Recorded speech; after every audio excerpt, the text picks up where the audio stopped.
যারা জয়েন করছো একটু অ্যাটেন্ডেন্সটা দিয়ে দাও, সবাই একটু অ্যাটেন্ডেন্স দিয়ে দাও।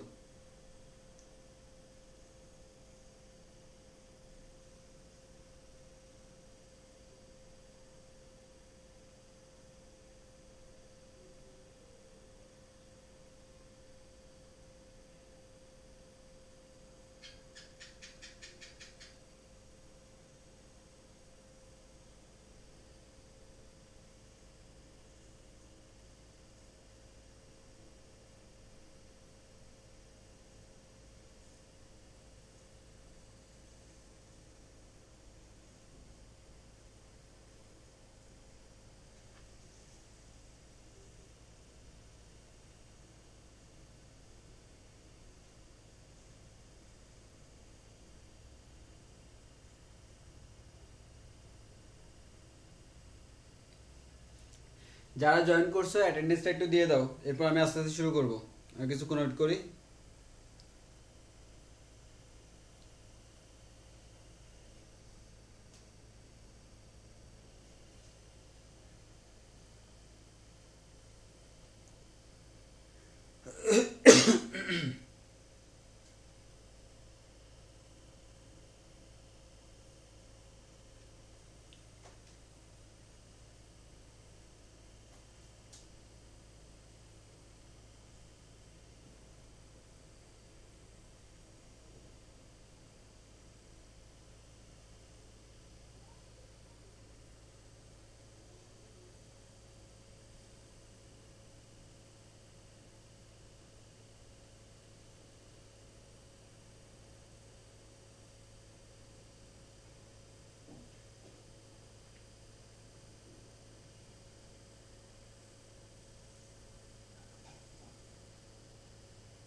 সবাই অ্যাটেন্ডেন্স দিয়ে দাও।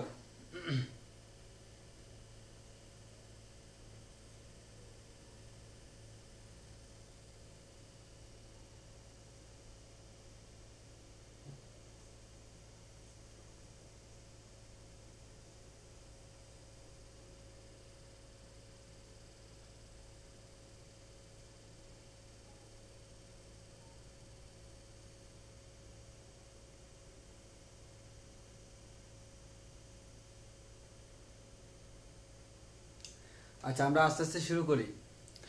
প্রথমত বলি, আমাদের ম্যাথের আমরা কয়েকটা জিনিস আমরা লাস্ট ক্লাসে বলছিলাম যে প্রথমত হচ্ছে আমাদের ম্যাথের যে 10টা চ্যাপ্টার আছে, এই 10টা চ্যাপ্টারে কিন্তু আমাদের পরীক্ষা হয় দুইটা সেকশনে, যে একটা হচ্ছে ক অংশ আর একটা হচ্ছে খ অংশ।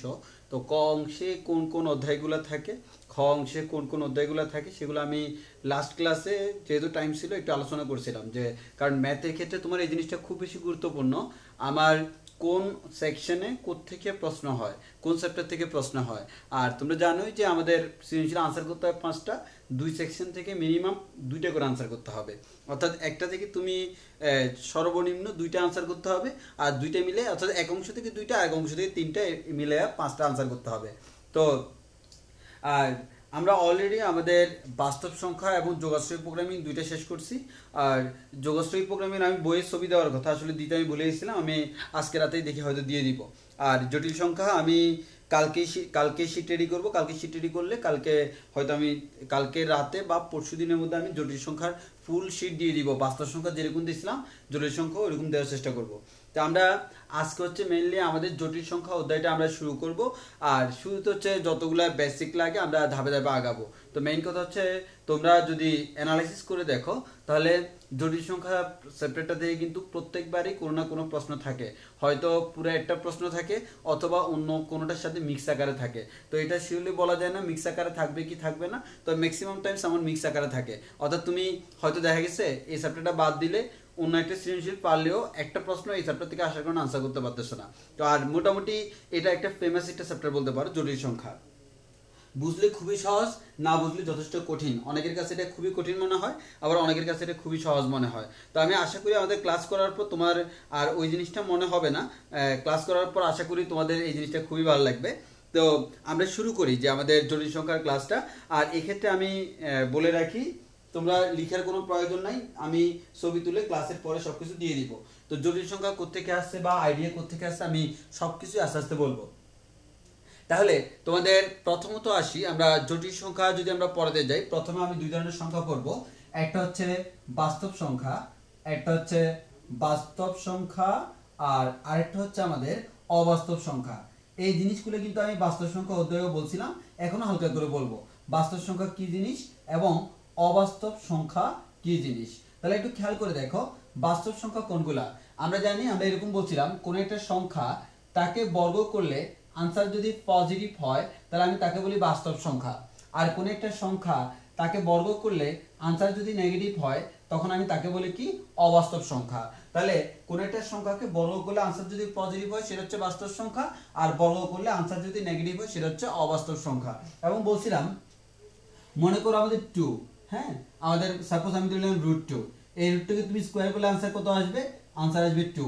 এর মানে √2 একটি কি সংখ্যা? বাস্তব সংখ্যা। আর আমি যদি বলি √(-2), এটাকে তুমি স্কয়ার করলে আনসার কত আসবে?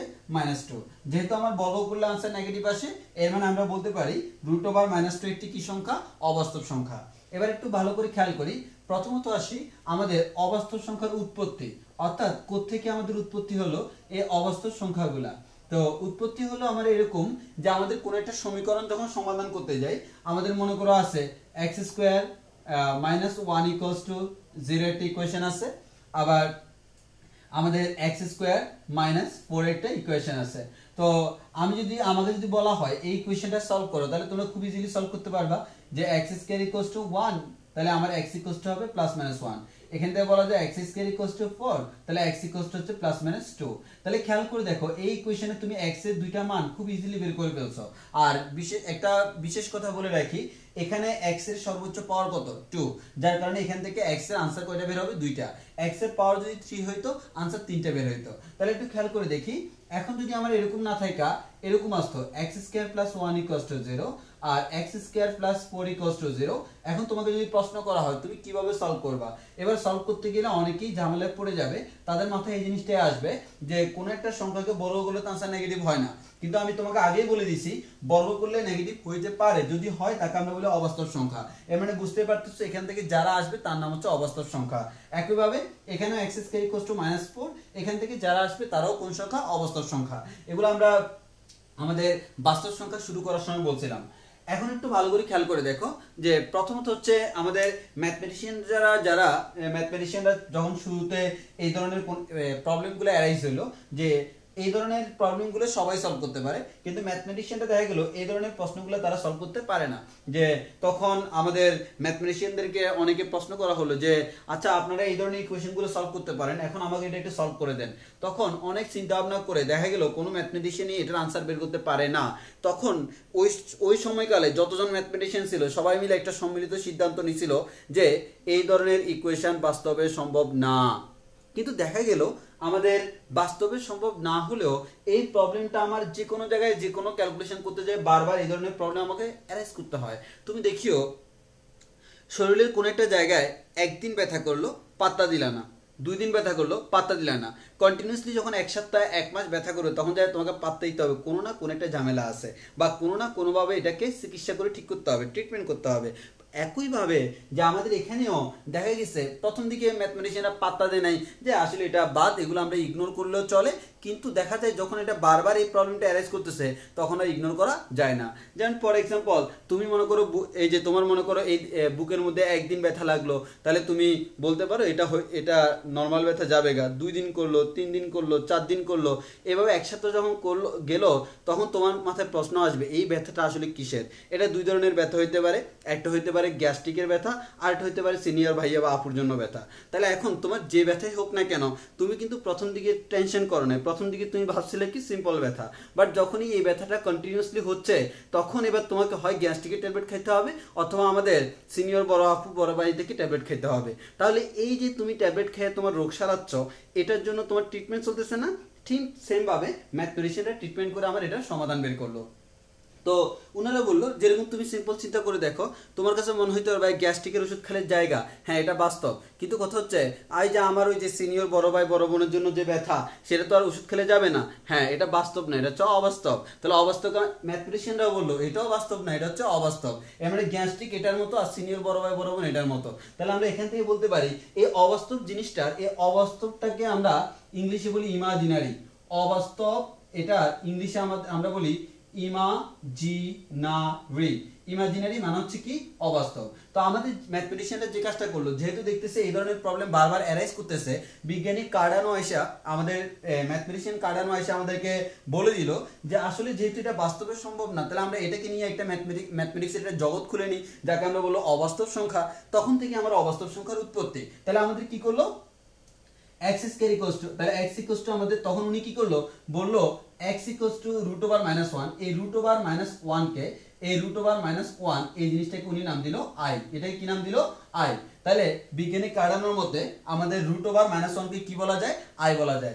একইভাবে তাহলে রুট ওভার যেটা মাইনাস 4 ছিল তাকে আমরা কি বলতে পারি, এটাকে আমরা এভাবে লিখতে পারি 4 into root over 4 into root over minus 1। তাহলে আমরা রুট ওভার 4 মানে 2 আর এটা মানে হচ্ছে i, 2i। তাহলে একটু খেয়াল করো, তাহলে আমি বর্তমানে বুঝে গেলাম i যুক্ত যে সংখ্যাগুলা এদেরকে আমরা বলি অবাস্তব সংখ্যা। তাহলে আমি আবারও বলতেছি i যুক্ত যে সংখ্যাগুলা সেগুলো হচ্ছে অবাস্তব সংখ্যা। i means imaginary. তাহলে আমাদের i যুক্ত সংখ্যাগুলোকে আমরা বলবো অবাস্তব সংখ্যা, আর i ছাড়া নরমাল যে সংখ্যাগুলো তাদেরকে আমরা বলি বাস্তব সংখ্যা। তাহলে ফর এক্সাম্পল তাহলে আমরা বলতে পারি এখান থেকে 1 একটা বাস্তব সংখ্যা বাট i একটা অবাস্তব সংখ্যা, 2 একটা বাস্তব সংখ্যা, সরি 2 একটা বাস্তব সংখ্যা, 2i একটা অবাস্তব সংখ্যা। সিমিলারলি আমাদের বলতে পারি √3 একটি বাস্তব সংখ্যা, সিমিলারলি বলতে পারি √3i একটা অবাস্তব সংখ্যা। একইভাবে বলতে পারি -5 একটা বাস্তব সংখ্যা বাট -5i একটা অবাস্তব সংখ্যা। তাহলে এটা হচ্ছে আমাদের বাস্তব, এটা হচ্ছে আমার বাস্তব, আর এটা এগুলো হচ্ছে আমাদের কি অবাস্তব। তাহলে একটু ভালো করে খেয়াল করো, আমার ম্যাথমেটিক্সের দুইটা জগৎ সৃষ্টি হলো, একটা হচ্ছে বাস্তবের জগৎ আর একটা হচ্ছে অবাস্তবের জগৎ। আর আমাদের একটু খেয়াল করে দেখো, তাহলে আমি যদি এখান থেকে তোমাকে এখন যদি প্রশ্ন করি যে ভাইয়া রুট ওভার মাইনাস 1 কে তুমি কি বলতেছো, i বলতেছো, রুট ওভার মাইনাস 1 কে যদি i বলো এটাকে বর্গ করো তো, বামে বর্গ করলে কি হয়, এই যে root over minus 1 whole square equals to i square. তাহলে দেখো তো এটাকে হোল স্কয়ার করলে आंसर কত হয়, এটাকে হোল স্কয়ার করলে आंसर হয় -1। এর মানে i স্কয়ার এর মান কত, -1। তাহলে খেয়াল করো এই i স্কয়ার, i টাকে বর্গ করার কারণে आंसर কেমন আসলো, নেগেটিভ আসলো। তাহলে আমার কোন একটা সংখ্যাকে বর্গ করলে आंसर নেগেটিভ আসলে তাকে আমরা বলি অবাস্তব সংখ্যা। ওই কারণে আমরা বলতে পারি i একটা কি সংখ্যা, অবাস্তব সংখ্যা। অনেক ভাবে আমরা ব্যাখ্যা করতে পারি। তো আমি বর্তমানে তোমাকে একটা কথাই বলবো, তুমি এভাবে চিন্তা করবা i যুক্ত সংখ্যাগুলোকে আমরা বলবো অবাস্তব সংখ্যা। i যুক্ত যে কথা রুটের ভিতরে নেগেটিভও সেম কথা। তাহলে রুটের ভিতরে নেগেটিভ থাকলে বা কোন একটা সংখ্যার পাশে i থাকলে আমি বুঝে নিব সেটা কোন ধরনের সংখ্যা, অবাস্তব সংখ্যা। অন্য সকল ক্ষেত্রে সেটা হচ্ছে বাস্তব সংখ্যা। তাহলে এতটুকু এই জিনিসটা আমাকে খুব ভালো করে বুঝতে হবে। তাহলে আমরা দুই ধরনের সংখ্যা সম্পর্কে আইডিয়া পেলাম, একটা হচ্ছে বাস্তব সংখ্যা আর একটা হচ্ছে অবাস্তব সংখ্যা। কিন্তু বাস্তব বলো আর অবাস্তব বলো কোনোটাই আমাদের সিলেবাসের অন্তর্ভুক্ত না। আমাদের সিলেবাসের অন্তর্ভুক্ত যেটা সেটা হচ্ছে আমাদের সিলেবাসের অন্তর্ভুক্ত যেটা সেটা হচ্ছে আমাদের জটিল সংখ্যা। তাহলে আমি অলরেডি জেনে গেলাম বাস্তব সংখ্যা কি, অবাস্তব সংখ্যা কি, এগুলো তোমরা আগে থেকেই জানো।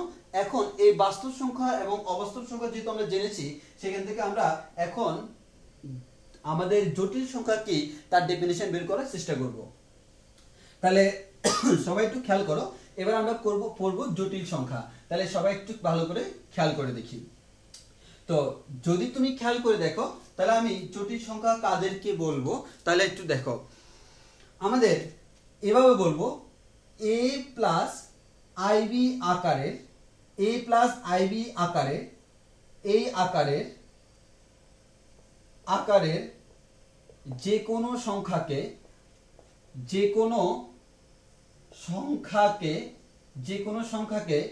জটিল সংখ্যা বলে, জটিল সংখ্যা বলে। তাহলে আশা করি তুমি এই জিনিসটা বুঝতে পারছো। a প্লাস আইবি আকারের যে কোনো সংখ্যাকে আমরা জটিল সংখ্যা বলি, যেখানে a b belongs to r, এর মানে a এবং b কি বাস্তব। তাহলে a যদি একটা বাস্তব হয়, b যদি একটা বাস্তব হয়, তাহলে a প্লাস ib এই সংখ্যাটাকে আমরা বলতেছি জটিল সংখ্যা। তাহলে তুমি যদি সিম্পল একটু খেয়াল করে দেখো, এই যে a, তাহলে আমি যদি তোমাকে জিজ্ঞেস করি ভাইয়া তুমি আলাদা করে চিন্তা করো a একটা কি সংখ্যা বলো তো, তুমি আমাকে নিশ্চয় আনসার দিও ভাইয়া a হচ্ছে একটা বাস্তব সংখ্যা। a হচ্ছে কি সংখ্যা, বাস্তব সংখ্যা। এবার তোমাকে যদি আমি জিজ্ঞেস করি আইবি, আইবি একটা কি সংখ্যা, তুমি নিশ্চয়ই আমাকে আনসার দিবা আইবি হচ্ছে একটা অবাস্তব সংখ্যা। আইবি হচ্ছে একটা কোন ধরনের সংখ্যা? অবাস্তব সংখ্যা।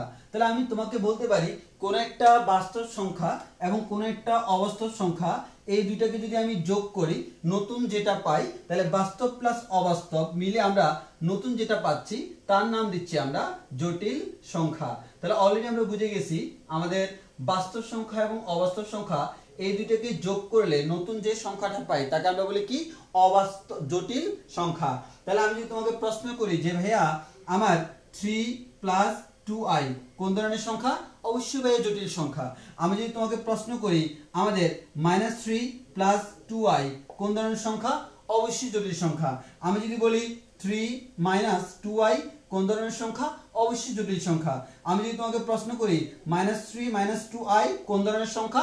অবশ্যই জটিল সংখ্যা। কিন্তু কথা হচ্ছে এটা আমি তোমাকে মুখে বলে দিলাম, কিন্তু এর মধ্যে অনেকে আমার দিকে তেড়ে আসবে যে ভাইয়া আপনি একটু আগেই বলেছিলেন যোগ করতে হবে, এখন কেন আপনি করলেন বিয়োগ? এটা কি আমার যোগের জন্য আমাদের যোগের মতো হইলো না?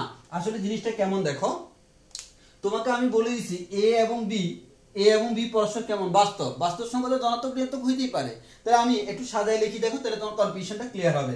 সেটা হচ্ছে কি, এটা কি সুন্দরভাবে লেখা যায় যে আমার 3 প্লাস 2i, কোনো প্রবলেম নাই।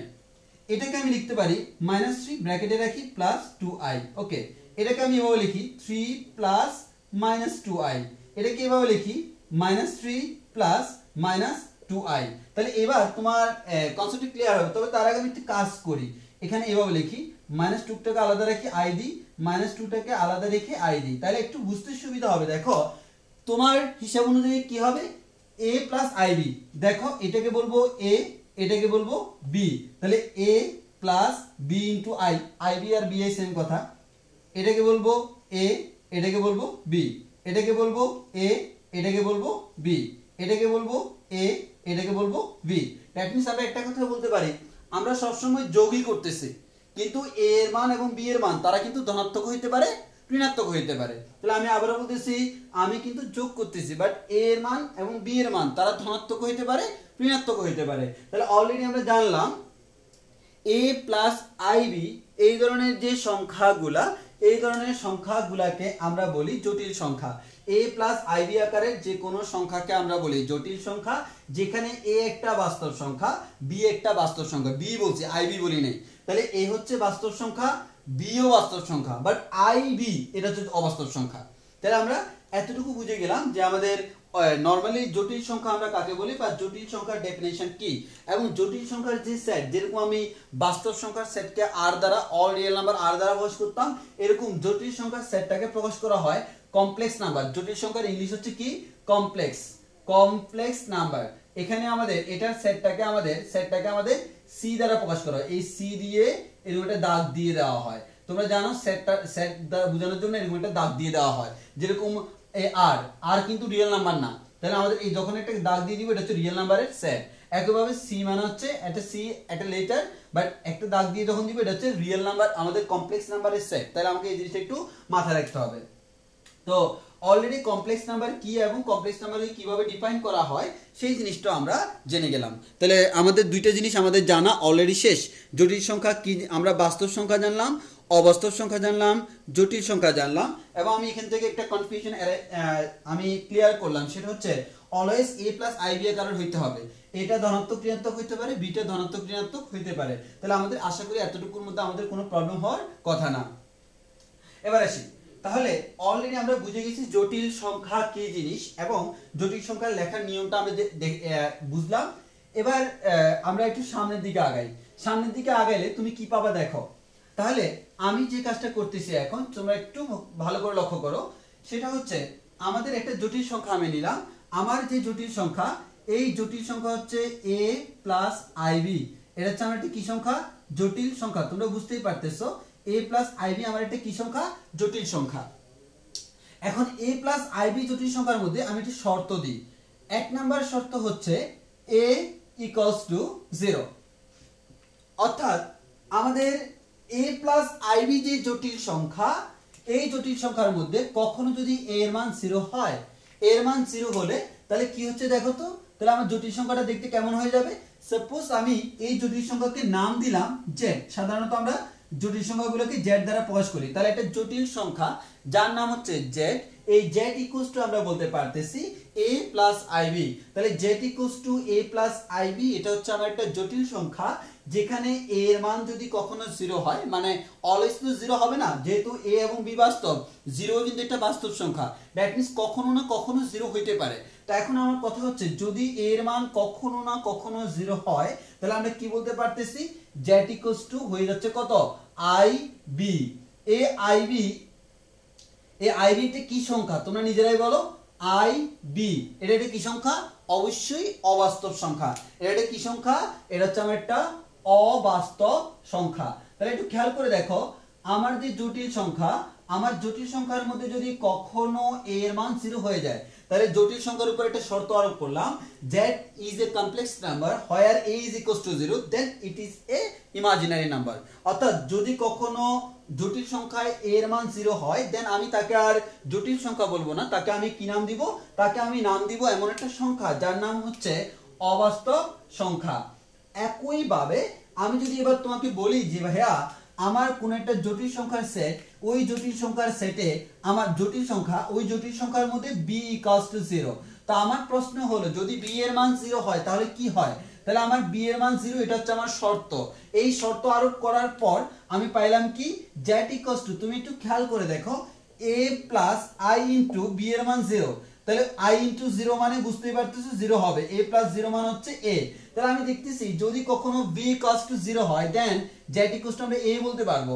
এবার তুমি একটু ভালো করে তাকায় দেখো, z এর মান a, তার সাথে কোনো i আছে? জি না ভাই, কোনো i নাই। রুটের ভিতরে মাইনাস আছে? জি না ভাই, সেটাও নাই। তাহলে a একটা কি সংখ্যা? বাস্তব সংখ্যা। তাহলে আমি বুঝতে পারতেছি এটা হচ্ছে আমার বাস্তব সংখ্যা। তাহলে আমি এখান থেকে একটা কথা তোমাকে বলে দিব, সেটা হচ্ছে আমাদের যদি কখনো b equals to 0 হয়, দেন আমরা একটা কথাই বলতে পারি, b equals to যদি কখনো 0 হয়, তখন আমাদের ওই সংখ্যাটাকে আমরা বলি বাস্তব সংখ্যা। তাহলে আমি কি একটা কথা বলতে পারি? আমরা যে তখন জটিল জটিল বলে চিল্লাচ্ছি, ওই জটিল সংখ্যায় শর্ত আরোপ করে তাকে বাস্তবও বানানো যায়, তাকে অবাস্তবও বানানো যায়। তাহলে আমি এটা এখান থেকে একটা কথাই বলতে পারি, আমাদের যে জটিল সংখ্যা, আমাদের যে জটিল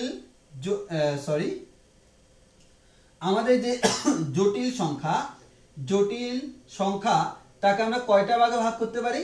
তাকে আমরা দুইটা ভাগে ভাগ করতে পারি। একটা হচ্ছে আমার বাস্তব সংখ্যা, একটা হচ্ছে আমার বাস্তব সংখ্যা, আর একটা হচ্ছে আমাদের অবাস্তব সংখ্যা। এর মানে আমরা চাইলে এখন এই কাজটা করতে পারি, জটিল সংখ্যাকে দুইটা ভাগে ভাগ করতে পারি, একটা হচ্ছে বাস্তব সংখ্যা আর একটা হচ্ছে কি সংখ্যা? অবাস্তব সংখ্যা। এটা হচ্ছে বাস্তব, এটা হচ্ছে অবাস্তব। আর আমরা জানি জটিল সংখ্যাকে আমরা কি দ্বারা প্রকাশ করি? সি দ্বারা প্রকাশ করি, হ্যাঁ। আর বাস্তব সংখ্যাকে আমরা কি দ্বারা প্রকাশ করি? আর দ্বারা প্রকাশ করি। আর অবাস্তব সংখ্যাকে কি দ্বারা প্রকাশ করি? আর প্রাইম দ্বারা প্রকাশ করি। তাহলে আমরা এখান থেকে একটা কথা বলতে পারবো, তাহলে যেহেতু জটিল সংখ্যা সকল জটিল সংখ্যা, তাহলে আমার সকল জটিল সংখ্যা কিন্তু বাস্তব সংখ্যা না। যেমন ফর এক্সাম্পল আমি যদি বলি, তোমাকে আমি প্রশ্ন করলাম কি যে দেখো 3 একটি কি সংখ্যা, তুমি প্রশ্ন করবে 3 একটি কি সংখ্যা? অবশ্যই 3 একটি বাস্তব সংখ্যা। বাট আমি যদি এই 3টাকে এভাবে লিখি 3 প্লাস 0 ইন্টু i, ভুল আছে? না ভাই, ভুল নাই। তাহলে এই মুহূর্তে তাকে আমি কি বলবো? জটিল সংখ্যা বলবো। এর মানে সকল বাস্তব সংখ্যাকে জটিল সংখ্যা হিসেবে কাউন্ট করা যায়। একইভাবে আমি যদি বলি 2i একটা কি সংখ্যা, তুমি বলো এটা একটা অবাস্তব সংখ্যা। কিন্তু আমি যদি বলি এটাকে এভাবে আমরা লিখবো 0 প্লাস 2i, তাহলে এটা এখন কিসের মতো? জটিল সংখ্যার মতো। তাহলে সকল অবাস্তব সংখ্যাকে আমরা জটিল বলতে পারি। তাহলে আমরা একটা কথাই বলতে পারতেছি, সকল বাস্তব সংখ্যাই আসলে জটিল সংখ্যা হিসেবে লেখা যায়, সকল অবাস্তব সংখ্যাকে আসলে জটিল সংখ্যা হিসেবে লেখা যায়। এর মানে জটিল সংখ্যাকে তুমি সবসময় বাস্তব বলতে পারবে না। জটিল সংখ্যাকে তুমি তখনই বাস্তব বলতে পারবা যখন এটা বাস্তবের ন্যায়, আর জটিল সংখ্যাকে তখনই অবাস্তব বলতে পারবা যখন অবাস্তবের ন্যায়। এই দুইটা ক্ষেত্র বাদে বাকি সবাই আমাদের ডিরেক্টলি জটিল, আর এই দুইটা ক্ষেত্রে তাদেরকে আমরা চাইলে জটিল বলতে পারি। ওই কারণে আমরা বলতে পারি বাস্তব সংখ্যা হচ্ছে জটিল সংখ্যা কি? উপসেট। তাহলে আমরা বলতে পারি আর হচ্ছে R is a subset of C. তাহলে আমাদের জটিল সংখ্যার একটা উপসেট। মনে আছে আমরা বাস্তব সংখ্যার মধ্যে একটা সিকোয়েন্স পড়ছিলাম, P subset N subset Z Q R, এটা আমরা পড়ছিলাম, মনে আছে না? যে আমাদের P N Z Q R আমরা মুখস্থ করছিলাম। P is a prime number subset of natural number subset of আমাদের মূলদ সংখ্যা আমাদের এই যে কি বলে পূর্ণ সংখ্যার সেট সাবসেট অফ আমাদের এই যে মূলদ সংখ্যার সেট সাবসেট অফ আমাদের বাস্তব সংখ্যার সেট। এখন আমরা বলবো সাবসেট অফ কমপ্লেক্স নাম্বারের সেট। অর্থাৎ আমাদের ওই যে লাইনটা এই লাইনটা এবার একটু বর্ধিত হলো। আগে আমরা সিটা বলি নাই, আমাদের সি বললে তখন একটু ঝামেলা হয়ে যেত, তোমরা তখন সিটাকে চিন্তা না। তো আশা করি এখন সবাই সিটাকে চিনো, ওই কারণে আমাদের এখন আর বলতে কোনো আপত্তি নাই। তাহলে তোমাকে এখন এটা মুখস্থ করতে হবে পি এন জেড কিউ আর সি। তাহলে আমাদের এই সিকোয়েন্সটা মুখস্থ করতে হবে। এবং আশা মনে হয় আমি যতদূর দেখছিলাম বাস্তব সংখ্যার একটা এমসিকিউতে আমি যে শীট দিছিলাম একটা এমসিকিউতে তোমাদের সি ওয়ালা একটা প্রশ্ন ছিল, ওইটা তো অনেকে প্রবলেম ফেস করছো, বাট এখন থেকে আর সেই প্রবলেমটা ফেস করার প্রয়োজন পড়বে না। তাহলে অলরেডি আমরা যে মোটামুটি জটিল সংখ্যা বাস্তব অবাস্তব এই তিনটার ইনার যে রিলেশনটা ওই রিলেশনটা আমরা বুঝে গেছি। দেন আমরা এখন সামনের দিকে একটু আগাবো।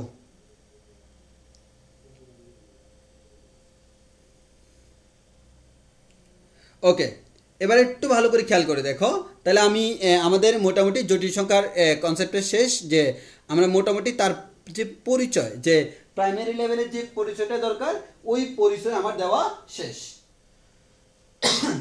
এখন আমরা যে কাজটা করব, যে আমাদের জটিল সংখ্যাকে আমরা একটু অন্যভাবে দেখাবো, ক্রমজোট পড়বো। প্রথমে আমরা ধাপে ধাপে আগাবো, তোমাকে বেসিকটা ক্লিয়ার করতে হবে, বেসিক ক্লিয়ার ছাড়া ম্যাথ কখনো করা যায় না। তাহলে বেসিক ক্লিয়ার করার জন্য প্রথমে আমি যেটা পড়বো তার নাম হচ্ছে ক্রমজোট।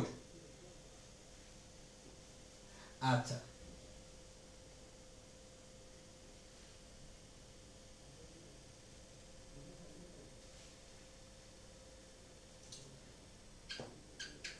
এখন আমি তিনটা জিনিস একসাথে পড়াবো। একটা হচ্ছে ক্রমজোট, আরেকটা হচ্ছে জটিল সংখ্যার জ্যামিতিক উপস্থাপন, আর আরেকটা হচ্ছে আমার জটিল সংখ্যার বাস্তব অংশ অবাস্তব অংশ। এই তিনটা জিনিস একটা আরেকটার সাথে রিলেটেড, এবং তোমরা সবচেয়ে বেশি কনফিউজড হও এটার মধ্যে, যে একটার সাথে আরেকটা কম্পেয়ার করে উল্টাপাল্টা করে ফেলো। তো আমি তিনটা একসাথে পড়াবো। সেটা হচ্ছে আমার মেইন ফোকাস থাকবে হচ্ছে জটিল সংখ্যার জ্যামিতিক উপস্থাপন, জটিল সংখ্যার জ্যামিতিক উপস্থাপন, অর্থাৎ জটিল সংখ্যার জ্যামিতিক উপস্থাপন, অর্থাৎ জ্যামিতিকভাবে তাকে আমরা উপস্থাপন করব। এবং এই যে জটিল সংখ্যার যে জ্যামিতিক উপস্থাপন তাকে আমরা বলতে পারি অনেক সময় এরকম আরগা চিত্র, বা অনেকে এটাকে আরগান চিত্র বলে। হ্যাঁ, অনেকে আরগান চিত্র বলে, যে যেটা বলুক। আমাদের যখন ওই যে বিভিন্ন আমাদের বিদেশি ল্যাঙ্গুয়েজ থেকে যখন বাংলাতে কনভার্ট করা হয় তখন অনেকে অনেক ধরনের প্রনাউন্সিয়েশন করে। তো আরগান চিত্র যেটা উচ্চারণ করুক না কেন, তাহলে আমরা বলবো জটিল সংখ্যার জ্যামিতিক উপস্থাপন। মানে আমি জ্যামিতিক ভাবে তাকে কিভাবে উপস্থাপন করতে পারি সেই জিনিসটা আমি তোমাকে শিখাবো। তো আমি বলি একটু যে কিভাবে উপস্থাপন করতে হয়। দেখো, আমাদের এক্ষেত্রে যেরকম তুমি আমাদের যদি আমি বলি যে তোমার পোলার স্থান আমাদের কার্তেশীয় স্থানাঙ্ক ব্যবস্থা তোমরা পড়ছিলা, আশা করি ওই সরলরেখায় যেরকম কার্তেশীয় স্থানাঙ্ক পড়ছিলা, তার মধ্যে কি কি ছিল বলতো? দুইটা অক্ষ ছিল, একটা এক্স এক্সিস আর একটা হচ্ছে ওয়াই এক্সিস। একেবারে সিমিলার, এখানে আমার দুইটা এক্সিস থাকবে, তবে নামটা চেঞ্জ হয়ে যাবে। নামটা চেঞ্জ হয়ে আমার এই যে দুইটা এক্সিস, এই দুইটা এক্সিসের নামটা একটু চেঞ্জ হবে। নামটা চেঞ্জ হয়, এই এক্সিসটাকে আমরা নাম দিব বাস্তব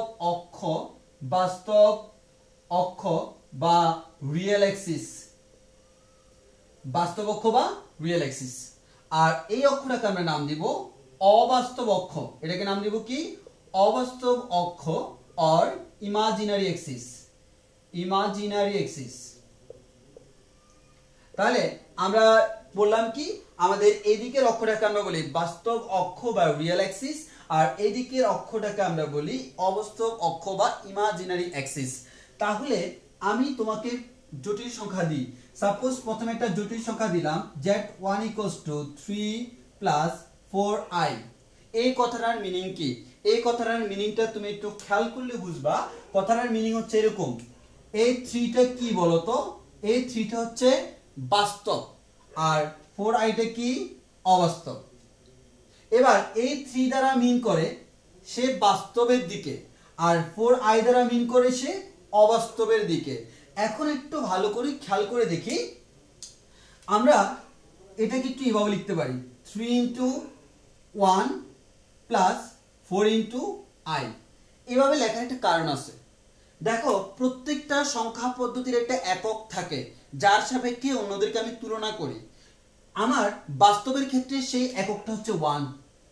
1 কে 3 দ্বারা গুণ করলে আমি বুঝি সেটা 1 এর 3 গুণ 3। একইভাবে i কে আমি 3 দ্বারা গুণ করলে সেটা বুঝি i এর 3 গুণ, দ্যাট মিন্স 3i। তাহলে আমি যদি বলি এদিকে তোমার বাস্তব অক্ষ কিরকম, আমরা অনেকগুলো অক্ষে ভাগ করি না, 1 2 3 4 5 6, তাহলে এটা হচ্ছে কি একটা একটা 1, একটা 1, এটা হচ্ছে দুইটা 1, এটা হচ্ছে তিনটা 1, এটা হচ্ছে চারটা 1, এটা পাঁচটা 1, এটা ছয়টা 1। এর মানে আলটিমেটলি আমি যে 1 2 3 4 5 লিখি, এটা আলটিমেটলি কি, এটা তো ultimately 1 into 1, 2 into 1, 3 into 1, 4 into 1, 5 into 1, 6 into 1। But 1 into 1 মানে 1, 2 ইনটু 1 মানে 2, 3 ইনটু 1 মানে 3, 4 ইনটু 4 মানে 4, 4 ইনটু 1 মানে 4, 5 ইনটু 1 মানে 5, 6 ইনটু 1 মানে 6। ওই কারণে আমি এভাবে লিখে দিই 1 2 3 4 5 6। আসলে এটা এখান থেকে আসে নাই, এটা আসছে এখান থেকে 1 ইনটু 1। এই ডান দিকের 1 দ্বারা বোঝায় এটা বাস্তব, আর বামের 1 দ্বারা বোঝায় সে এক ঘর গেছে। ডান দিকের 1 দ্বারা বোঝায় সে বাস্তবের দিকে, 2 দ্বারা বোঝাচ্ছে 2 ঘর গেছে। ডান দিকের 1 দ্বারা বোঝায় সে বাস্তবের দিকে, আর 3 দ্বারা বোঝায় সে 3 ঘরে গেছে। তাহলে বাস্তবের দিকে এক ঘর গেলে 1, বাস্তবের দিকে 2 ঘর গেলে 2, বাস্তবের দিকে 3 ঘর গেলে 3, অর্থাৎ একটা একক থেকে আমরা বলি। তাহলে এই 1, এই 1টা আমাদের কি মিন করে বলতো, এই 1টা মিন করে সে বাস্তব অক্ষের দিকে, সে বাস্তব অক্ষের দিকে। ওকে, তাহলে আমরা বলতে পারি এই যে 1, এই 1টা মিন করে সে বাস্তব অক্ষের দিকে। আর এখানে যে i আছে, এই iটা কি মিন করে ভাইয়া, এদিকে দেখো চাইয়া। তাহলে দেখো এই i দ্বারা মিন করে সে কোন অক্ষের দিকে, অবাস্তব অক্ষের দিকে, অবাস্তব অক্ষের দিকে। অবাস্তব অক্ষের দিকে এক এককে আমরা কি বলতেছি, i। তাহলে আমরা বলতে পারি দিস ইজ আওয়ার i। তাহলে এরকম i দুইটা হলে কি বলবো, 2 ইনটু i। এরকম i তিনটা হলে 3i, চারটা হলে 4i, পাঁচটা হলে 5i। তাহলে আমরা একটা কথা তোমাদেরকে বলতে পারি, 1 দ্বারা মিন করতেছে সে বাস্তব অক্ষের দিকে, 1 দ্বারা মিন করতেছে সে বাস্তব অক্ষের দিকে, আর i দ্বারা মিন করতেছে সে অবাস্তব অক্ষের দিকে। এর মানে 1 এবং i দ্বারা তুমি জাস্ট তার ডিরেকশনটা বুঝতেছো, সে কি এদিকে নাকি এদিকে। 1 দ্বারা বুঝতেছো এদিকে, i দ্বারা বুঝতেছো এদিকে, কিন্তু কতটুকু এদিকে সেই জিনিসটা তুমি বুঝবা বাকি অংশ থেকে। এই 3 দ্বারা বোঝায় সে কত একক এদিকে, 3 একক এদিকে। আর এই 4 দ্বারা বোঝায় সে কত একক, 4 একক। তো আমি আশা করি বুঝাইতে পারছি। তাহলে আমার এই z1 equals to 3i 3 plus 4i, এটা দ্বারা কি মিন করে আশা করি সবাই এখন বুঝতে পারতেছ। তোমরা চিন্তা করবে এভাবে, তাহলে আমি 3 প্লাস 4i টাকে আমি এভাবে লিখলাম 3 ইনটু 1 প্লাস 4 ইনটু i। তাহলে কথাটার মিনিং কি, কথাটার মিনিং হচ্ছে এই 1 মানে হচ্ছে সে বাস্তব অক্ষের দিকে 3 একক, অবাস্তব অক্ষের দিকে 4 একক। আবার বলতেছি, সে বাস্তব অক্ষের দিকে 3 একক, অবাস্তব অক্ষের দিকে 4 একক। এবার আমাদের এই জটিল সংখ্যাকে আমরা ক্রমজোড় আকারে লিখতে পারি। কি আকারে লিখতে পারি, ক্রমজোড়। তুমি যখন কার্তেশীয় স্থানাঙ্ক ব্যবস্থায় পড়ছিলা তখন যদি তুমি লিখতা x, আমাদের এই যে 3,4, এটা দ্বারা কি বুঝতা, x অক্ষের দিকে 3 একক, y অক্ষের দিকে 4 একক। সেম প্রসিডিউর এখানে আমি এটাকে লিখবো এভাবে 3,4। এই কথাটার মিনিং কি, এই তাহলে আমি তাকে নাম দিয়ে দিই z1। হ্যাঁ, z1। এই কথাটার মিনিং কি, প্রথমটা হচ্ছে বাস্তবের দিকে, পরেরটা হচ্ছে অবাস্তবের দিকে। তাহলে আমার 3,4, কখনো 4i দিও না, i দ্বারা ডিরেকশন মিন করে। আর আমাদের ক্রমজোড় আকারে দেওয়া মানে হচ্ছে প্রথমটা x অ্যাক্সিস, পরেরটা y অ্যাক্সিস। এখানে x অ্যাক্সিস বাস্তব, y অ্যাক্সিস অবাস্তব। তাহলে এটা দ্বারা বোঝায় বাস্তব, আর এটা দ্বারা বোঝায় অবাস্তব। এখান থেকে বলা যায় বাস্তবের দিকে 3 একক, এটা দ্বারা বোঝায় অবাস্তবের দিকে 4 একক। এটাকে আমরা বলি ক্রমজোড়, এটাকে আমরা কি বলি, ক্রমজোড়। এবার আসি আরেকটা ইম্পর্টেন্ট জিনিস। এখন আমি যদি এটাকে চিত্রে উপস্থাপন করি কেমন হবে, কেমন হবে সেই জিনিসটা দেখো, সেটা হচ্ছে এরকম 1 × 3, বাস্তবে দিয়ে 3 একক, বাস্তবে এদিকে 3 একক, এই 1 একক 2 একক 3 একক, তাহলে আমি প্রথমে বাস্তবের দিকে 3 একক যাব। এবার আসো আই মান হচ্ছে অবাস্তব, তার দিকে কয় একক যাব, 4 একক যাব, তাহলে অবাস্তবের দিকে 4 একক যাব, 1 একক 2 একক 3 একক 4 একক। তাহলে যে পয়েন্টটা পাইলাম এই পয়েন্টটাকে আমরা বলি Z1 3, 4, অথবা এটাকে বলতে পারি Z1 = 3 + 4i। এটাই হচ্ছে আমার সেই কাঙ্ক্ষিত জটিল সংখ্যাটা। এখন তুমি বলতে পারো ভাই আপনি আগে বাস্তব নিছেন পরে অবাস্তব নিছেন, আমি উল্টা করতে পারি না, আগে অবাস্তবের দিকে যাবো দেন বাস্তবের দিকে যাবো, যাও না, সমস্যা নেই। তো তোমার বলছে কি অবাস্তবের দিকে 4 একক, তাহলে এখান থেকে অবাস্তবের দিকে 4 একক যাবো উপরে 1 2 3 4, এরপর বাস্তবের দিকে 3 একক 1 2 3, ওই সেই জায়গায় চলে গেলাম। তাহলে তুমি আগে কোনটার দিকে গেছো সেটা কোনো ফ্যাক্ট না, তবে আমরা স্বভাবতই আমাদের অভ্যাস হয়ে গেছে কার্তেশীয় স্থানাঙ্ক পড়তে পড়তে প্রথমে x অ্যাক্সিস তারপর y অ্যাক্সিসের দিকে যায়, ইচ্ছা তোমার। অনেকে এটা বলে এটা ফিক্স না, তুমি আগে y দাও পরে x দাও, কোনো সমস্যা নাই, খালি তোমার ডিরেকশনটা ঠিক থাকলে হইলো। এবার আসো, তাহলে আমি এটা পেয়ে গেলাম। এবার এই জটিল সংখ্যাটাকে আমি কিভাবে দেখাবো, দেখো এখান থেকে তারকে সংযুক্ত করে দিব, এটা হচ্ছে আমার সেই কাঙ্ক্ষিত জটিল সংখ্যাটা।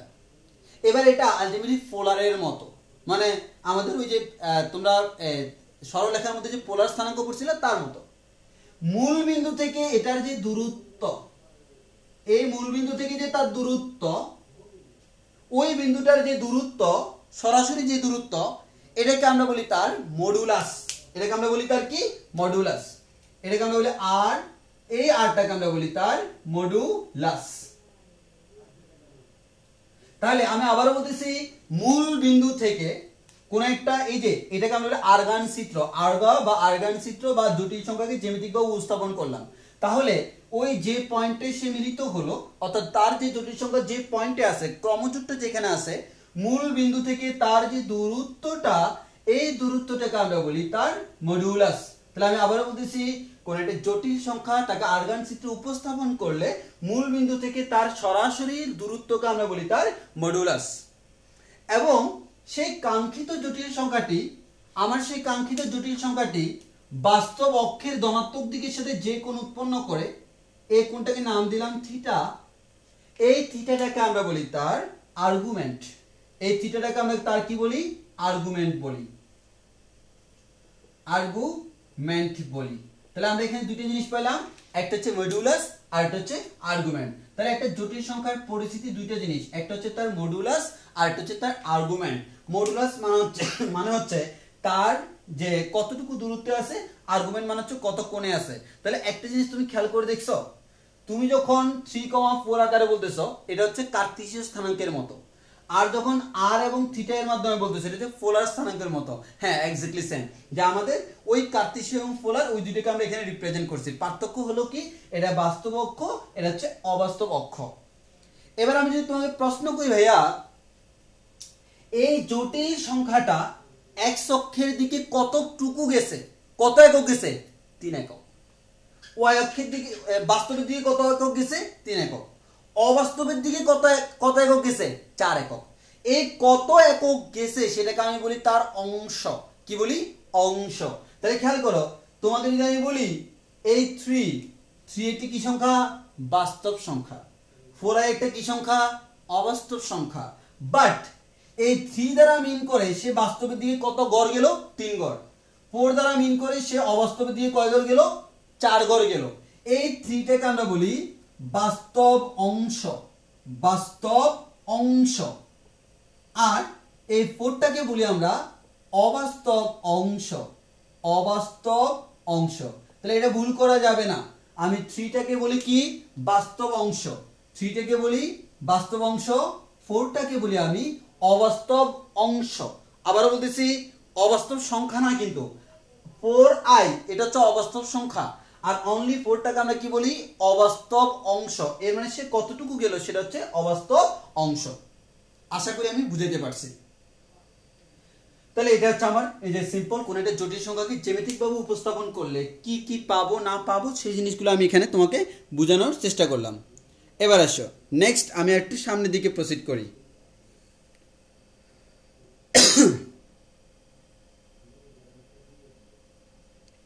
তাহলে আমার জটিল সংখ্যাটাকে আমি এখন কিভাবে একটা জটিল সংখ্যা তাকে কিভাবে আমাদের আর্গান সিটে উপস্থাপন করতে হয় সেই জিনিসটা আমি অলরেডি শিখে গেলাম যে জটিল সংখ্যাকে কিভাবে আমি আর্গান সিটে উপস্থাপন করব। ওকে, নাও আমাদের একটু সামনের দিকে আগাই আমরা। এবার তাহলে আমি তোমাকে জিনিসটা খুব সুন্দর করে বলতে পারি, খুব সুন্দর করে কিছু জিনিস বলা যায়। সেটা হচ্ছে কি আমরা এখন মডুলাস আর্গুমেন্ট নিয়ে আলোচনা করব মেইনলি, যে আমাদের কোন একটা জটিল সংখ্যার মডুলাস আর্গুমেন্ট। তাহলে আমি প্রথমে তোমাকে এখানে বলি কি কি কয়েকটি ইম্পর্টেন্ট কথা। জেড একটা জটিল সংখ্যা, তাকে আমি প্রকাশ করতেছি a প্লাস আইবি আকারে। a প্লাস আইবি আকারের যে কোনো সংখ্যাটাকে আমরা কি বলি? জটিল সংখ্যা বলি। এখানে আমরা বলবো কি দেখো, এটাকে আমরা বলি a বাস্তব সংখ্যা। কখন? যখন b equals to 0, কারণ আলটিমেটলি b equals to 0 হলে কি হবে? a হবে, এটাকে আমরা বলি বাস্তব সংখ্যা। আর ib টাকে আমরা বলি অবাস্তব সংখ্যা। অবাস্তব সংখ্যা কখন বলবো? যখন a equals to 0, কারণ a equals to 0 হলে আমার সেটা অবাস্তব সংখ্যা হয়ে যায়। এবার only a, অর্থাৎ এটা কিন্তু আমি এভাবে লিখি a into 1 প্লাস আমাদের b into i, তখন যে a আর এখানে যে b, a আর b টাকে আমি কিন্তু বাস্তব আর অবাস্তব সংখ্যা বলি না, অংশ বলি। কারণ এটা দ্বারা কি বোঝায়? বাস্তবের দিকে a অংশ, অবাস্তবের দিকে b অংশ। তাহলে আমি এটাকে বলি বাস্তব অংশ, বাস্তব অংশ। আর b টাকে আমরা কি বলি? অবাস্তব অংশ, অবাস্তব অংশ। তাহলে এটাকে বলতেছি বাস্তব অংশ, বিটাকে বলতেছি অবাস্তব অংশ। এবার আমরা যদি বলি তার আরেকটি ইম্পর্টেন্ট জিনিস ক্রমজোড়। আমি এটাকে ক্রমজোড় আকারে প্রকাশ করলে এই আমার জটিল সংখ্যাটা সেটা এরকম হয় জ্যাট অফ a, b। a দ্বারা মিন করে সে বাস্তবের দিকে, b দ্বারা মিন করে অবাস্তবের দিকে। এবার আমি যদি বলি তাকে আর্গানসিতে উপস্থাপন করব, তখন দেখো একক দিয়ে কত একক গেল? a একক গেল বা বাস্তবের দিকে, আর অবাস্তবের দিকে b একক গেল।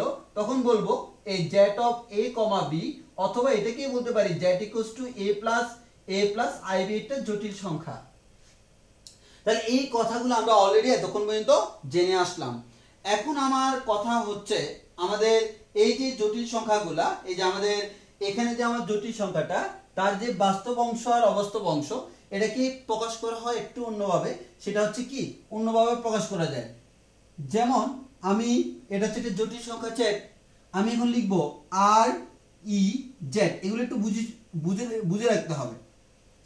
এ আর ই জেড, এটা যদি পূর্ণরূপ লিখি, এটাকে আমরা পূর্ণরূপ লিখলে এভাবে লিখতে পারি real part of Z.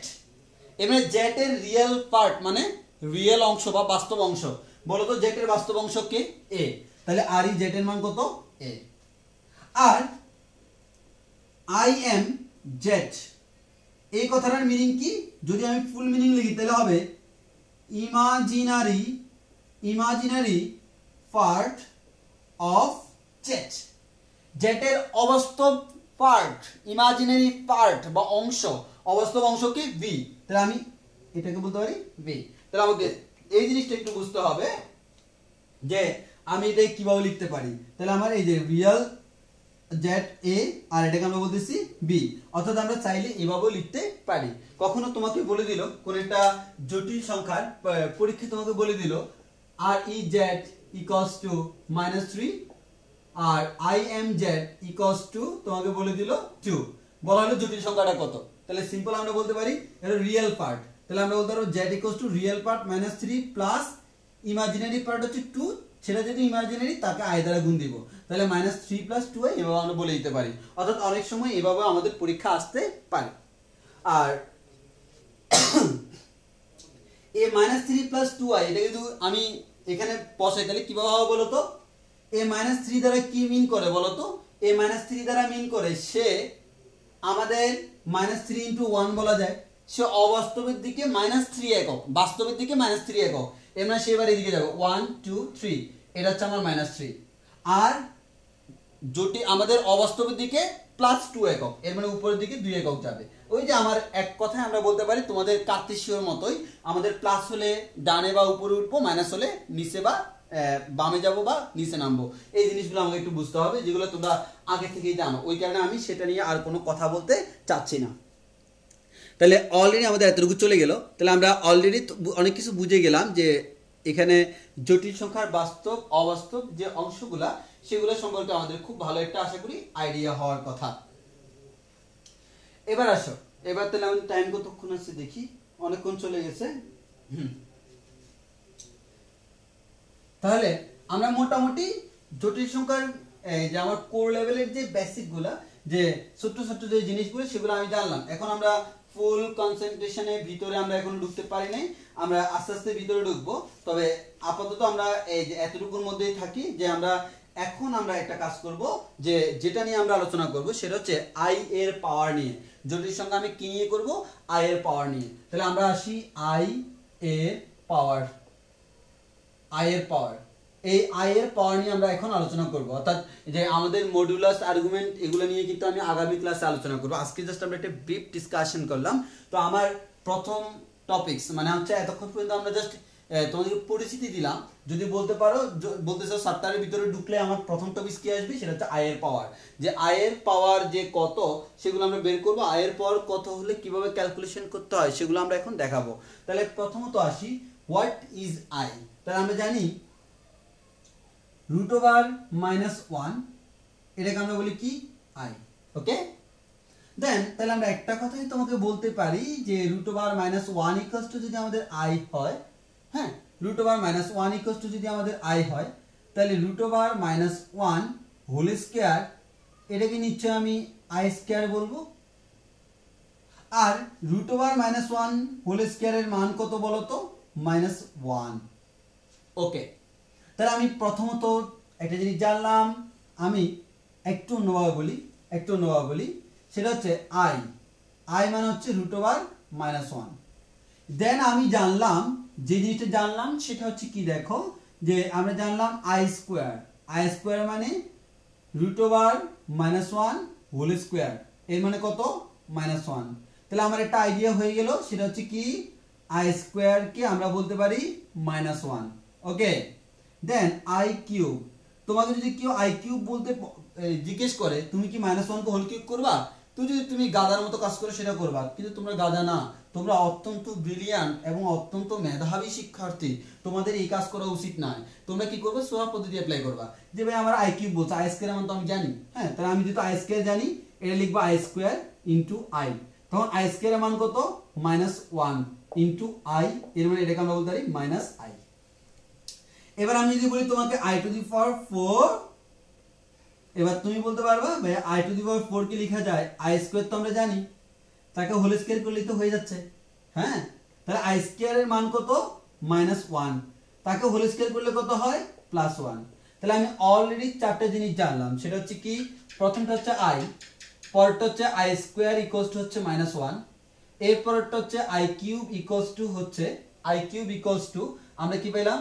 -i, এর পরেরটা হচ্ছে i⁴ ইকুয়ালস টু আমরা পেলাম 1।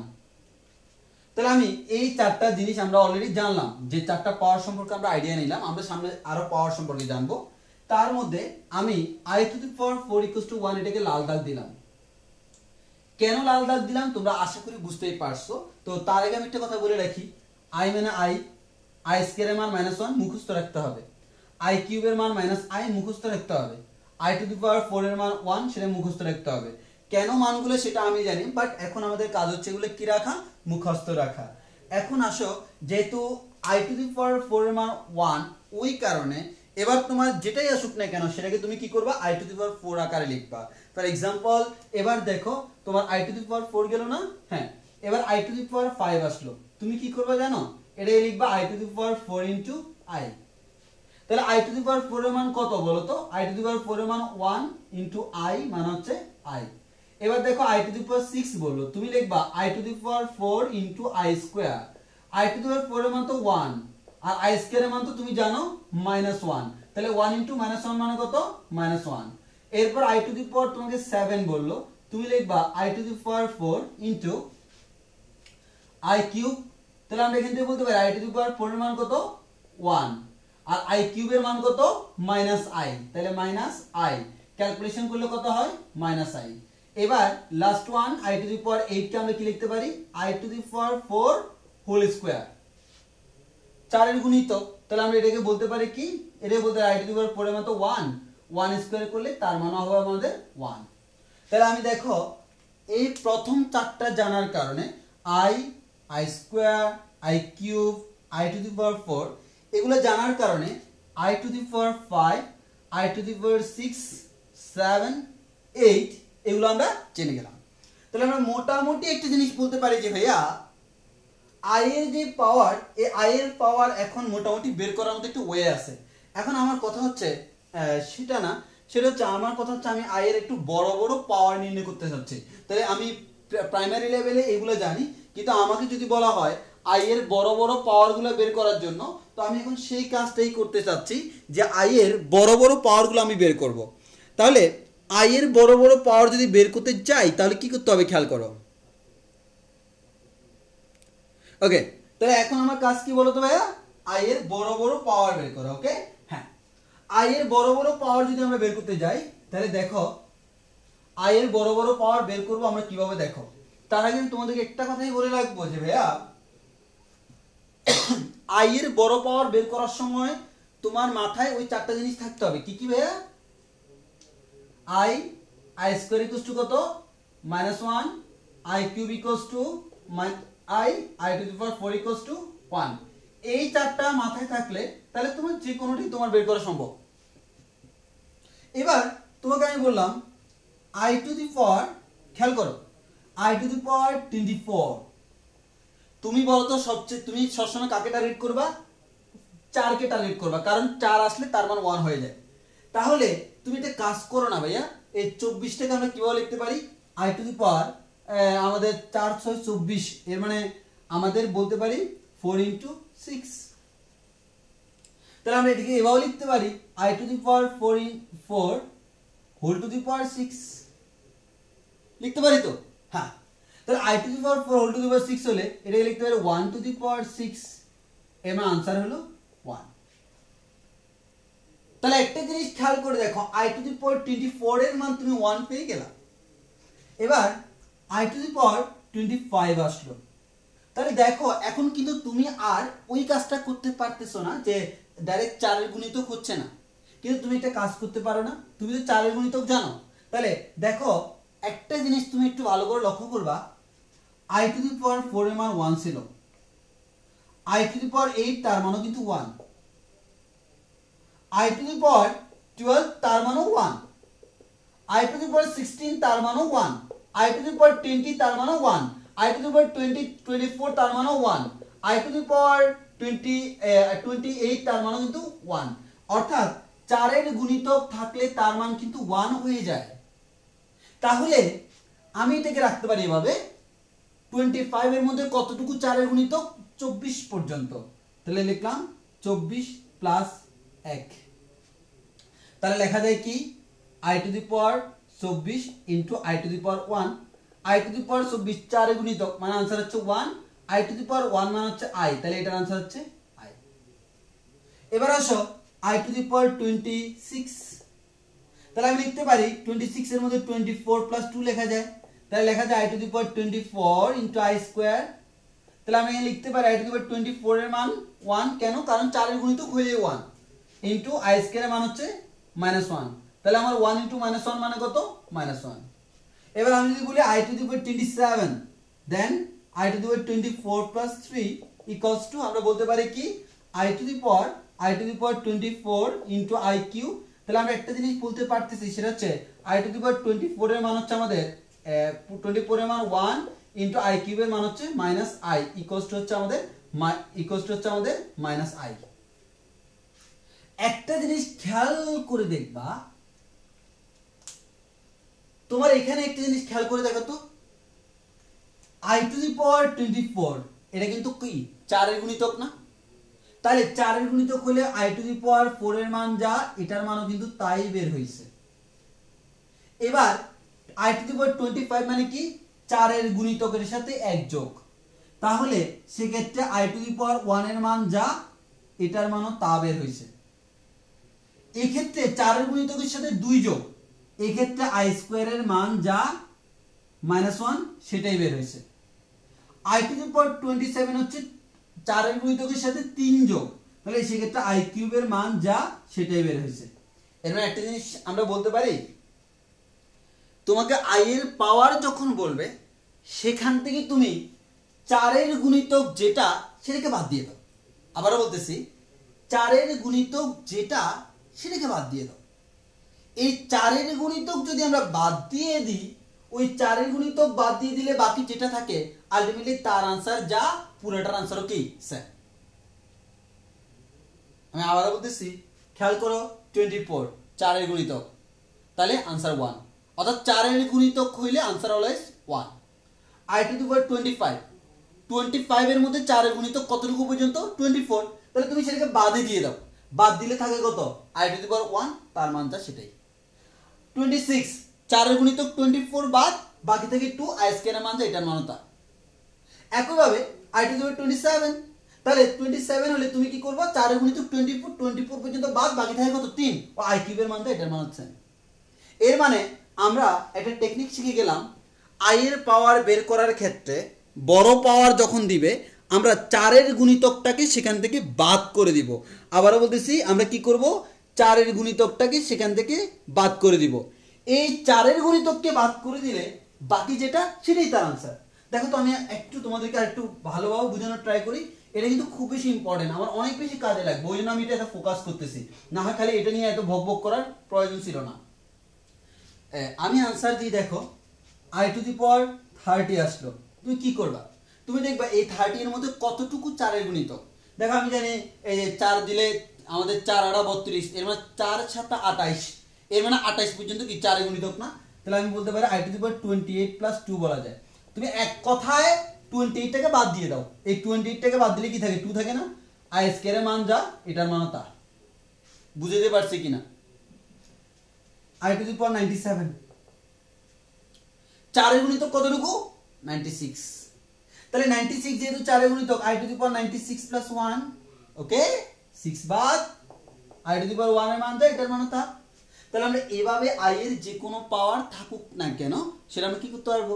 বের করতে পারবো।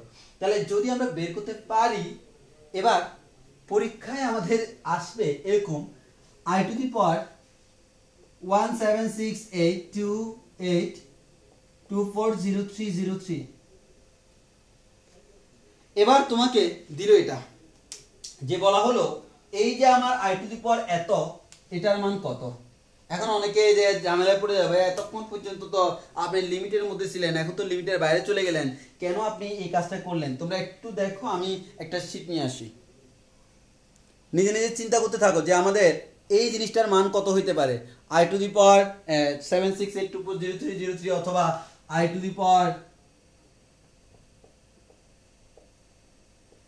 এটার মান কত হইতে পারে? এই দুইটা তোমরা বের করার, এই যে মনে মনে চিন্তা করো যে আমাদের কিভাবে সহজ ওয়েতে বের করা যায়, যে আমার ডিরেক্টলি আমি আগের মতো দেখে দেখে বলে দিতে পারবো কিনা। এখানে হচ্ছে দেখে দেখে বলে দেওয়াটা হচ্ছে সবচেয়ে ইম্পর্টেন্ট কাজ।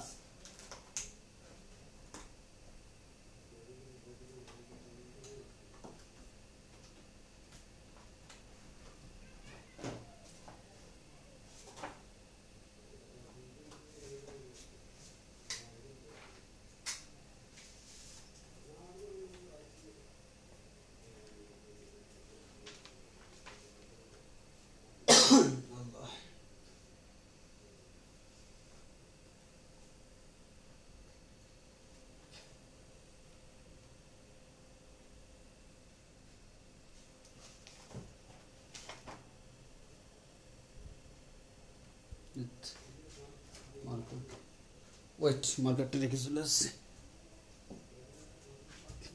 আচ্ছা দেখো, অনেক হয়তো এটা দেখে ভয় পেয়ে গেছো, তো আমি তোমাদেরকে বলবো ভয় পাওয়ার কোনো কারণ নেই। হ্যাঁ, সেটা হচ্ছে কি, যদি কখনো এরকম ইচ্ছা মতো বড় ফিগার দেয়, তুমি সেক্ষেত্রে শুধুমাত্র লাস্ট দুইটা ডিজিট নিবা। কয়টা ডিজিট নিবা? দুইটা। এর মানে আই টু দি পাওয়ার দুনিয়া, পুরো দুনিয়া বলা যে কথা, আই টু দি পাওয়ার এটা বলাও সেম কথা, আই টু দি পাওয়ার এটা বলাও সেম কথা। এবার দেখি আই টু দি পাওয়ার 3, এটা I to the power 88, I কিউবের মান আমরা কত জানি? Minus I. I to the power 88, খেয়াল করে দেখো 88 কিন্তু 4 এর গুণিতক, 22 ইন্টু 4 সমান 88, তাহলে I to the power 22 into 4, এর মানে আলটিমেটলি আনসার হবে 1। তো আমি বুঝে গেছি, তাহলে এখন ছোট বড় বড় পাওয়ার দিলে কোনো সমস্যা নাই। তাহলে আমি আবারও বলতেছি, যদি অনেক বড় বড় দেওয়া হয় সেক্ষেত্রে আমরা কি করব? লাস্টের দুইটা ডিজিট নিব। হ্যাঁ, কেন নিব তার ব্যাখ্যা আছে, এগুলো ছোট বাচ্চার কাজ। হ্যাঁ, বা তুমি একটু অ্যানালাইজ করলে বুঝতে পারবা, না বুঝলে কারো বেশি ইন্টারেস্ট থাকলে আমার থেকে জেনে নিও। তো আমার মেইন কথা হচ্ছে যে যদি কখনো আয়ের খুব বড় বড় পাওয়ার থাকে, সেখান থেকে আমি কোন দুইটা নিব? আমি শুধু লাস্টের দুইটা নিয়ে ক্যালকুলেশন করে ফেলবো। ওই লাস্টের দুইটা নিয়ে ক্যালকুলেশনে যা আসবে সেটা হচ্ছে আমার আনসার। আমি আবারও বলতেছি, যদি বড় বড় ডিজিট দেওয়া থাকে, ভয় পাওয়ার কোনো কারণ নাই, লাস্টের দুই ডিজিট ছাড়া কোনো উপায় নাই, তুমি লাস্টের শুধুমাত্র দুইটা ডিজিট নিয়ে কাজ করে ফেলবা। তাহলে আমি যদি এখন তোমাদেরকে প্রশ্ন করি, ভাইয়া এটার মান কত দেখি বলো তো? i to the power 4n equals to কত বলো তো? অবশ্যই 1। কেন? 4 এর গুণিতক, n এর মান যে কোনো কিছু হইতে পারে। এবার লেখা যায় i to the power 4 to the power n, এর মানে 1 to the power n মানে হচ্ছে 1। i to the power 4 এর গুণিতক প্লাস 1, তাহলে বলো তো 4 এর গুণিতক দিলে কত হয়? 1। এবার এটার মান যা, i to the power 1 এর মান হচ্ছে i। যদি আমি বলি i to the power 4n plus 2, এটার মান কত হবে? এটার মান যা, i স্কয়ার এর মানও সেম। আমি যদি বলি i to the power 4n plus 3, তাহলে 4n তো 4 এর গুণিতক, সেটা বাদ, i কিউবের মান যা, এটার মানও সেম। তাহলে এক কথায় আমরা এটা বলতে পারি কি, আমরা যে জিনিসটা বলতে পারি সেটা হচ্ছে i to the power 4n equals to হচ্ছে 1, i to the power 4n plus 1 equals to হচ্ছে i to the power 4n plus 2 equals two হচ্ছে i স্কয়ার, মানে হচ্ছে -1, এবং i to the power 4n plus 3 তার মান হচ্ছে -i। এই চারটা ফিগার তোমরা মনে রাখতে পারো, যদিও আমি মনে করি এভাবে মনে রাখার তুলনায় আমি যেভাবে বলছি সেটাই বেটার, তবে অনেক সময় পরীক্ষা এমসিকিউতে ডিরেক্টলি এভাবে আসতে পারে। মিনিংটা বুঝতে হবে, 4n মান হচ্ছে 4 এর গুণিতক, 4 এর গুণিতক হলো 1, 4 এর গুণিতকের সাথে 1 যোগ হলে ওই পাওয়ার 1 দিলে যে কথা সেটাও সেম কথা, 4 এর গুণিতকের সাথে 2 যোগ মানে পাওয়ার 2 দিলে যা সেম কথা, 4 এর গুণিতকের সাথে 3 মান হচ্ছে পাওয়ার 3 দিলে যে কথা সেম কথা। এভাবে তোমাকে এই জিনিসগুলো হ্যান্ডেল করতে হবে। তো এখন আসি আরেকটু ডিপে যাব, ডিপে না আসলে আমাদের আরেকটু বেসিকে যাব, এটা বলে আমি শেষ করে দিব। সেটা হচ্ছে এতক্ষণ পর্যন্ত আয়ের পাওয়ারগুলো ধনাত্মক দিল, কিন্তু পরীক্ষায় স্যারেরা কি করে, ফাইজলামি করে তোমাকে আয়ের পাওয়ারটা ঋণাত্মক দিয়ে দেয়। পরীক্ষা কি করে, আয়ের পাওয়ারগুলো ঋণাত্মক দিয়ে দেয়। তাই এখন আমার কথা হচ্ছে, আয়ের পাওয়ার যদি ঋণাত্মক হয় তখন আমি কোন ঝামেলায় পড়বো? হ্যাঁ, কোনো ঝামেলায় পড়ার কোনো কারণ নাই। আয়ের পাওয়ার ঋণাত্মক হইলেও আমরা সেম প্রসেসে করতে পারবো, খুব সুন্দরভাবে আমাদের করা যায়, জাস্ট একটু টেকনিক অ্যাপ্লাই করতে হবে। হ্যাঁ, দেখো তবে পরীক্ষায় বলা হলো i to the power, আমাদের সাপোজ আমাকে যদি বলা হয় i to the power 24, দেন আমি খুব ইজিলি বলতে পারতেছি এটা হচ্ছে 1, কেন? 4 এর গুণিতক। ওকে, এবার বলা হলো i to the power -24, এই তোমরাই আমাকে বলো তো i to the power -24 মানে কি? 1/i to the power 24। এবার বলো 1/i to the power 24 এর মান কত? Just i to the power 24 এর মান হচ্ছে 1, 1/1 মান হচ্ছে 1। আশা করি বুঝাইতে পারছি। ওকে, i to the power 25 answer কত হবে বলো তো? যেহেতু এটাকে লেখা যায় i to the power 24 plus 1, এর মানে i। এবার তাহলে আমার যদি থাকে i to the power -25, আমি লিখতে পারি 1/i to the power 25। এবার বলো 1/i to the power 25 এর মান কত? i। এবার একটা কথা বলি, জটিল সংখ্যাকে কখনো এই ফরম্যাটে রাখা যাবে না। আবারও বলতেছি, অর্থাৎ নিচে i আকারে কখনো রাখা যাবে না। অবাস্তব সংখ্যাকে সবসময় উপরে তুলে দিতে হয়। তো উপরে কিভাবে তুলবা? অনেক কনফিউজ হয়ে যায়, কোনো সমস্যা নেই তো। আরে ভাই তোমার কাজ কি বলো তো? নিচে i থাকা যাবে না, তাই তো? আচ্ছা তুমি উপরে এই 1 এর জায়গায় লিখতে পারো না i to the power 4? জি ভাই লিখতে পারি তো। হ্যাঁ, আর নিচে হচ্ছে i, কাটাকাটি করো না, কি থাকে আই কিউবের মান কত মাইনাস আই, হয়ে গেছে তো। মানে অনেকে আবার এই জায়গায় আসতে পারে না, তাহলে আমি 1 এর জায়গায় কি লিখতে পারি, i টু দি পাওয়ার 4 লিখতে পারি, এই কথাটা আমাকে মাথায় রাখতে হবে। Okay, next i to the power 26, i to the power 24 plus 2 equals to, আমরা বলতে পারি তাহলে এখানে আমার এটা i স্কয়ারের মান যায়, এটার মান হচ্ছে -1, তাহলে আমরা বলতে পারি i টু দি পাওয়ার -26 যদি থাকে 1 by i to the power 26 equals to কি বলা যায় বলো তো, 1 বাই নিচে কত আছে -1, ওই 1 বাই -1 থাকলে আমার आंसर তো হচ্ছে -1, এটা আমার ক্যালকুলেশনের কোনো কারণ নাই আসলে। আর i টু দি পাওয়ার যদি আমার 27 থাকে তাহলে i to the power 24 plus 3 মানে হচ্ছে 4 গুণ থেকে 3 গুণ, এর মানে হচ্ছে i কিউবের মান যায়, এটার মান হচ্ছে -i। তাহলে আমি যে কাজটা করব, i টু দি পাওয়ার -27 যদি থাকে 1 by i to the power 27 equals to আমরা বলতে পারি 1 divided by i to the power 27, এটার মান কত -i। ওকে, -i বসাইলাম, ওই আগের কথা, নিচে কি থাকা যাবে না, i থাকা যাবে না, তাহলে উপরে 1 এর জায়গায় লিখতে পারি i টু দি পাওয়ার 4, নিচে হচ্ছে -i, কাটাকাটি করলে এখানে i কিউব থাকবে, তাহলে সামনে একটা মাইনাস চিহ্ন আছে, -i কিউব। এবার দেখো i কিউবের মান কত -i, সামনে একটা মাইনাস আছে, আবার -i, মাইনাসে প্লাস i। ওকে, পেয়ে গেলাম। তাহলে অনেকে যে কাজটা করে, আমরা সবসময় পড়ানোর সময় ধনাত্মক পাওয়ারগুলো পড়াই, বই তো থাকে, কিন্তু ঋণাত্মক পাওয়ার পরীক্ষা আসলে অনেক কনফিউজ হয়ে যায়। তোমার জানা, তুমি যতটুকু জানো সেখান থেকে কিন্তু তুমি চাইলে ঋণাত্মক পাওয়ারগুলো ক্যালকুলেশন করতে পারো। আর আয়ের কিছু ধারা আছে, ধারা আমরা আজকে পড়াবো না, ধারা আমরা আগামী ক্লাসে পড়াবো, একদিনে বেশি হয়ে গেলে সমস্যা। আজকে খালি বাস্তব, অবাস্তব, জটিল এই তিনটা কনসেপ্ট মাথায় ঢুকাও, এরপরে বাকি জিনিসগুলো আমরা আগামী ক্লাসে পড়াবো। তাহলে আজকের ক্লাসে আমরা আর বেশি দূর যাব না, জাস্ট আয়ের পাওয়ার পর্যন্ত জানলেই তোমার হয়ে যাবে।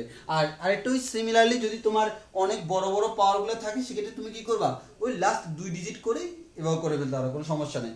অর্থাৎ যদি বড় পাওয়ার থাকে 2 ডিজিট নিব, আর যদি ছোট পাওয়ার থাকে আমরা ওইটা দিয়ে করে ফেলতে পারবো। মানে 2 ডিজিটের উপরেই হইলে, পাওয়ার যদি 2 ডিজিটের উপরে হয়, আমরা কয় ডিজিট নিব, অনলি লাস্ট 2 ডিজিট নিব, তাইলে হয়ে যাবে, কোনো সমস্যা নেই।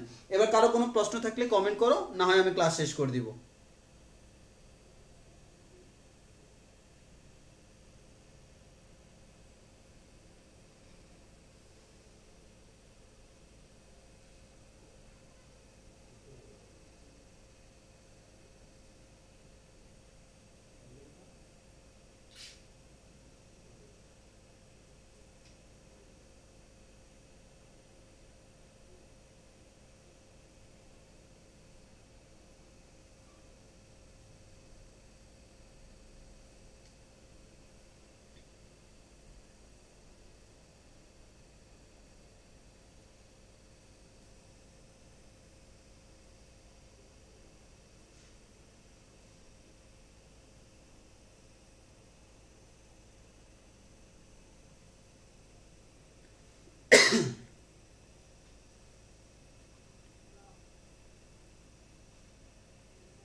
কারো কোনো প্রশ্ন থাকলে করো, কারো কোনো প্রশ্ন থাকলে করো, না হয় আমি ক্লাস শেষ করে দিচ্ছি।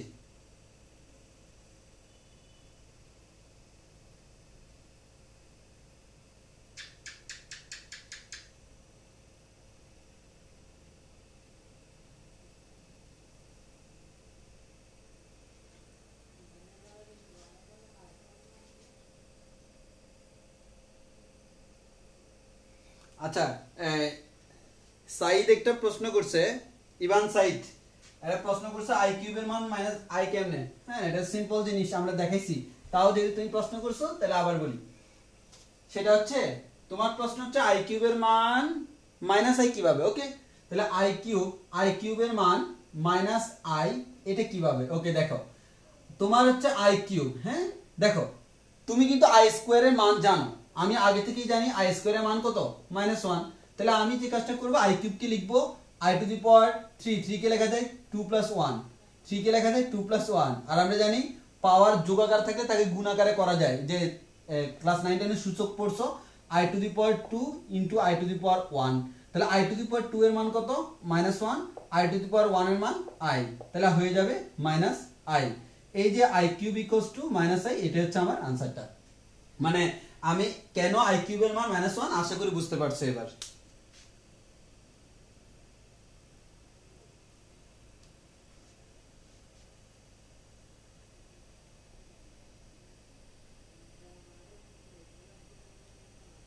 আচ্ছা, এবার হচ্ছে সাদিক শাহ বুইয়া একটা প্রশ্ন করলো, সেটা হচ্ছে √, তার প্রশ্ন ছিল এটা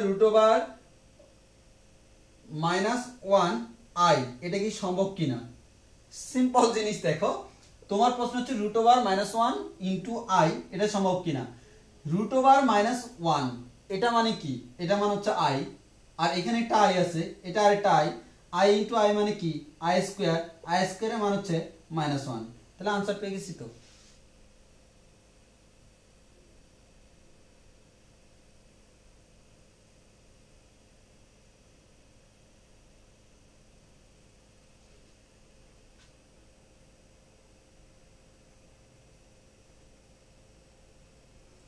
তারপর হচ্ছে আশিক ইলাহি একটা প্রশ্ন করলাম, সেটা হচ্ছে 1/i, দেখো i ইনভার্স 1 তাকে তো আমি লিখতেই পারি 1/i। হ্যাঁ ঠিকই তো লেখা যায়, তুমি উল্টো ভাবে বলছো যে 1/i কে এটা লিখে যাবে কিনা, অবশ্যই যাবে। i ইনভার্স 1 যে কথা 1/i এর সেম কথা। হ্যাঁ, আর এটাকে আমরা ক্যালকুলেশন করলে হয় 1/i মানে হচ্ছে আমার উপর হচ্ছে i⁴, নিচে হচ্ছে i, কাটাকাটি করলে i³ হবে, মানে হচ্ছে -i, এটা হচ্ছে আমার आंसर। অনেক সময় এমসিকিউ তে আসে i ইনভার্স 1 নিচের কোনটির সমতুল্য, তাহলে i ইনভার্স 1 টা কার সমতুল্য, -i এর সমতুল্য। এই ধরনের প্রশ্ন পরীক্ষা আসে, ওই জন্য ক্যালকুলেশন গুলো মাথায় রাখতে হবে।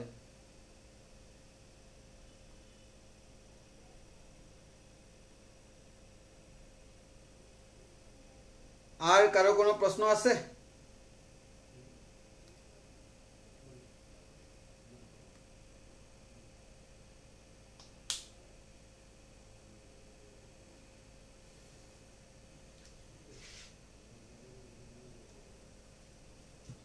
আচ্ছা, তাহলে ক্লাস শেষ, আর কোনো প্রশ্ন নাই।